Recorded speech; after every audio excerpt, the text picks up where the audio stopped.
Salut la team, bienvenue dans la première vidéo de l'année 2025. Alors nous sommes début mars et ça y est, la saison du gazon redémarre.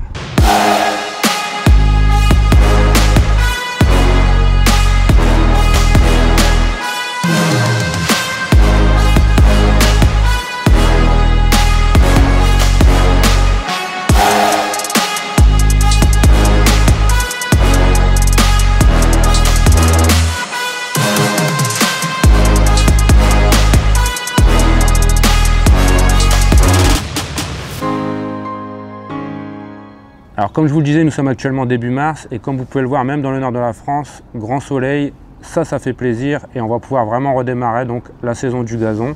Alors de mon côté, j'ai atteint les 200 degrés depuis la mi-février environ et comme d'habitude, aucune précipitation. J'ai attendu encore une quinzaine de jours donc histoire de laisser passer les gelées qui étaient en cours donc pour commencer à reprendre l'entretien du gazon et la première fertilisation. Alors pour ceux qui ne savent pas de quoi je parle quand je parle des 200 degrés, donc je vous invite à aller voir la vidéo que j'ai fait l'année dernière en début d'année, donc qui explique quand et comment réaliser la première fertilisation. Alors j'en profite également pour faire le point sur le semis que j'ai réalisé à l'automne dernier, donc notamment avec un mélange qui contient du pois supina. Alors pour ceux qui ne connaissent pas le pois supina, je vous invite à aller voir la vidéo sur le semis que j'ai réalisé, donc je vous mets le lien en haut.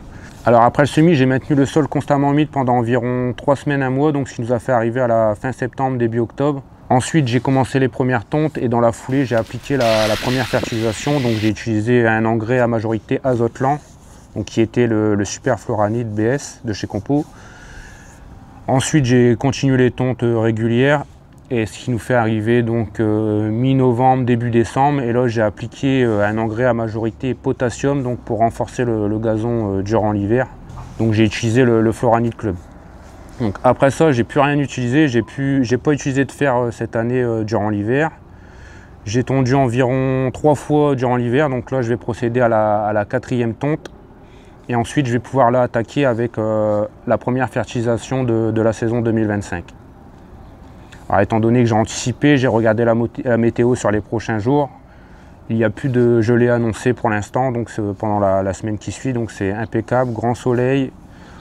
Les températures sont atteintes depuis la mi-février, comme je vous disais tout à l'heure, donc on va pouvoir tondre et lancer la première fertilisation. Donc avant ça, je vais vous faire un petit tour du jardin donc pour voir un peu l'état général du gazon et le matériel que je vais utiliser pour la remise en route du gazon. Alors voilà à quoi ressemble le gazon actuellement.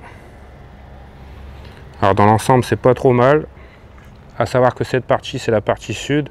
C'est la partie qui a été le plus touchée durant l'hiver, donc notamment avec les gelées. Et c'est également la partie dans laquelle il y a plus de pâture annuelle, donc ce qui fait que le gazon jaunit plus rapidement. Donc je vais vous montrer d'un peu plus près ce que ça donne.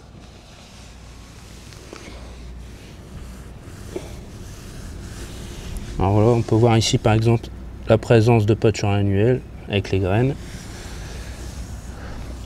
Alors, mais ce qui a le plus fait souffrir le gazon durant l'hiver, ce n'est pas forcément l'hiver en lui-même, mais c'est lui. Alors, il m'a fait pas mal de dégâts. Par exemple ici, là, comme vous pouvez le voir, j'ai plus du tout de gazon dans la zone. Donc à force de gratter, voilà ce que ça donne. Donc j'ai plusieurs zones touchées, plus ou moins prononcées. Donc ici, le long des pavés, on peut voir également que le chien a gratté. Ici également. Et là-bas. Après ici, comme vous pouvez le voir, j'ai mis un grillage sur toute la longueur ici. Pareil, j'avais le même problème avant l'hiver, le chien avait gratté. Donc j'ai ressemé et pour protéger le jeune semis avant l'hiver, j'ai mis un grillage tout le long pour pas que le chien vienne regratter et endommager les semences. Alors j'ai encore une petite zone là-bas dans le fond où j'ai également mis un grillage. Pareil, même problème, le chien avait gratté. J'ai ressemé, bon ici ça a moins bien pris, hein, on peut voir qu'il y a quelques pousses, mais très léger.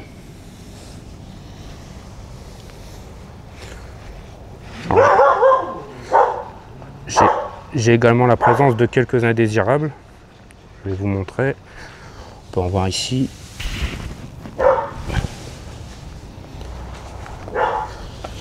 Ici.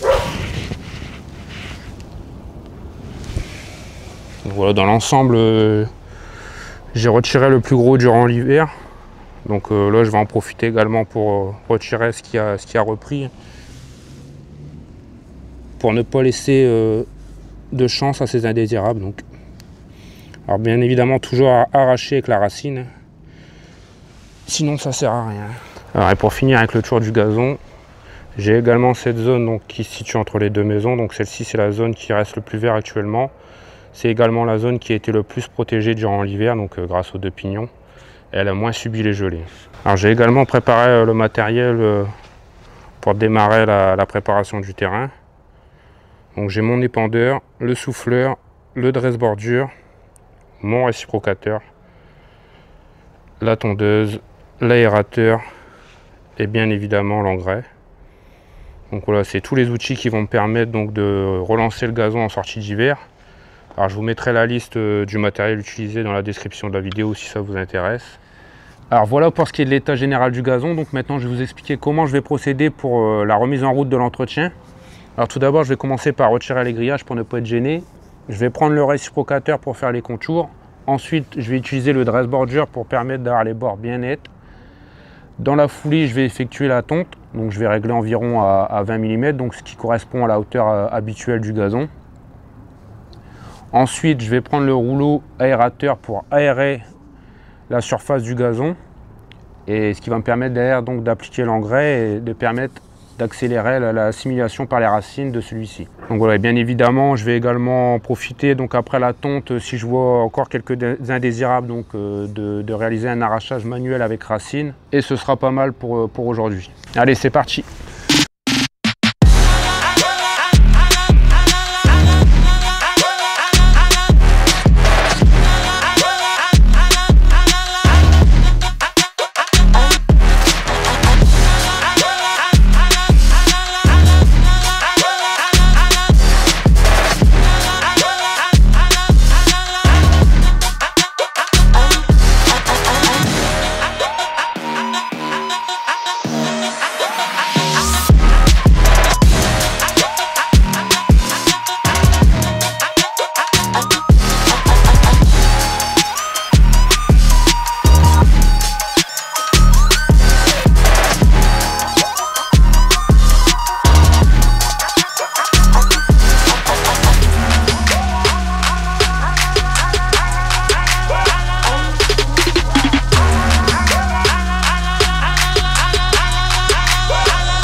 Alors ça y est, je viens de terminer mon premier gros entretien de la saison 2025 sur le gazon, ce qui va permettre de relancer celui-ci.